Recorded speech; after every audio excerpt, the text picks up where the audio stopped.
और जो भी दोषी हो उसके ऊपर कड़ी से कड़ी कार्रवाई होनी चाहिए।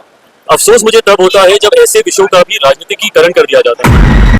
मुझे ताज्जुब है कि जहां की मुख्यमंत्री एक महिला हो, वो मुख्यमंत्री इसके ऊपर खामोश रहती है कि तमाम महिला सांसद इसके ऊपर खामोश रहती है। दिल्ली से पटना पहुंचते ही चिराग पासवान तेजस्वी यादव को लगा दी क्लास। जी हाँ, तेजस्वी यादव को बहुत खरी खरी सुना है। साथ ही में बता दे रहा हूं कि जो बंगाल में हो रहे हिंसा के ऊपर चिराग पासवान बोले हैं कि जो ममता बनर्जी अभी खामोश है, जो वहां महिला के ऊपर अत्याचार हुआ है उस पर जो है खामोश है।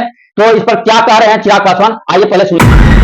भले वो किसी भी राज्य में हो, किसी भी सरकार के तहत इस तरीके की घृणित घटनाओं को कतई किसी भी सभ्य समाज में स्वीकार्यता नहीं दी जा सकती और जो भी दोषी हो उसके ऊपर कड़ी से कड़ी कार्रवाई होनी चाहिए।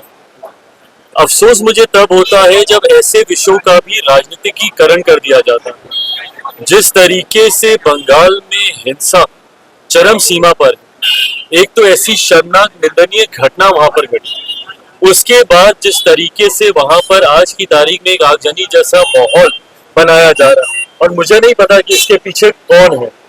कल जिस तरीके से घटना स्थल पर देर रात हजारों की संख्या में असामाजिक तत्व गए, उन्होंने तोड़फोड़ की, क्या ये किसी साजिश के तहत था?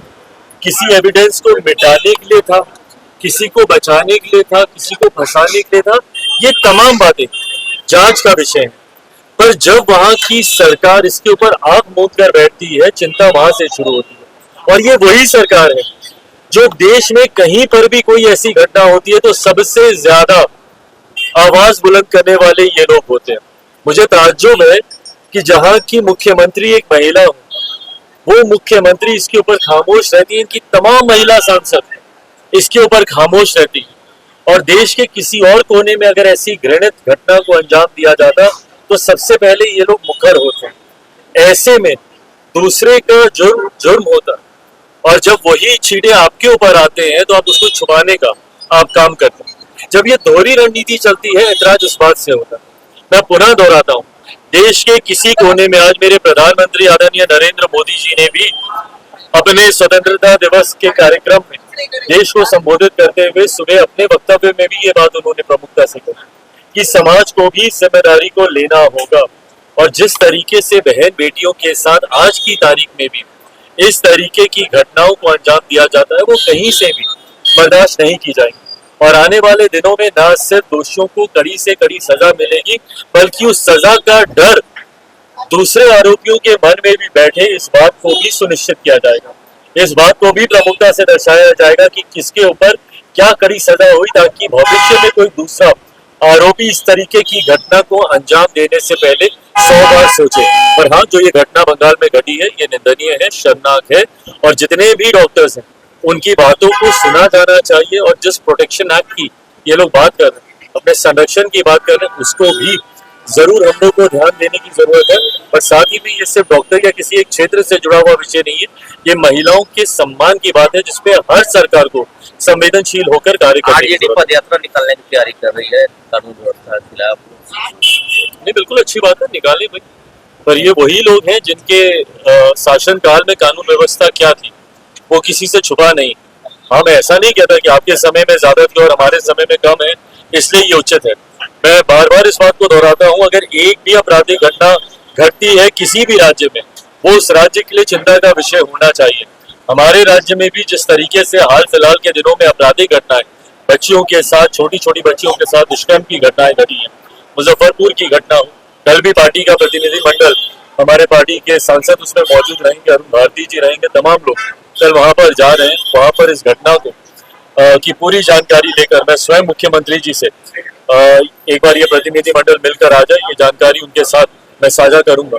तो हमारे राज्य में भी इस तरीके की आपराधिक घटनाओं की कहीं कोई जगह नहीं होनी चाहिए। ऐसे में प्रशासन को और मुस्तैद होने की जरूरत है। हर जिले के स्थानीय, वहाँ के एसपी हो, वहाँ का स्थानीय प्रशासन हो, उनको अपनी जिम्मेदारियों को मजबूती से निभाने की जरूरत है, ताकि उनके जिले में ऐसी घटनाएं पे न सिर्फ रोक लगे बल्कि भविष्य में भी ऐसी घटना ना घटे, इसकी जिम्मेदारी हर किसी को लेनी है। वोट पर क्या कहेंगे? जदयू का सो रहा है, जदयू का लोकसभा में कुछ और कह रहे हैं और यहाँ के नेता कुछ, जो जिस प्रकार से हमला हो रहा है वहाँ, इस पर लोकसभा में कोई गर्म मुद्दा नहीं उठा। नहीं, देखिए, लोकसभा में गर्म मुद्दा क्या इसमें उठना है, इस बात के लिए पूरी सरकार चिंतित है जी। और हमारा समर्पण है कि किसी भी पड़ोसी राज्य में कोई भी अल्पसंख्यक समाज के लोग हों, उनका संरक्षण करने का उत्तरदायित्व है हम लोग के ऊपर और हमारी सरकार, केंद्र की सरकार इसके लिए समर्पित है।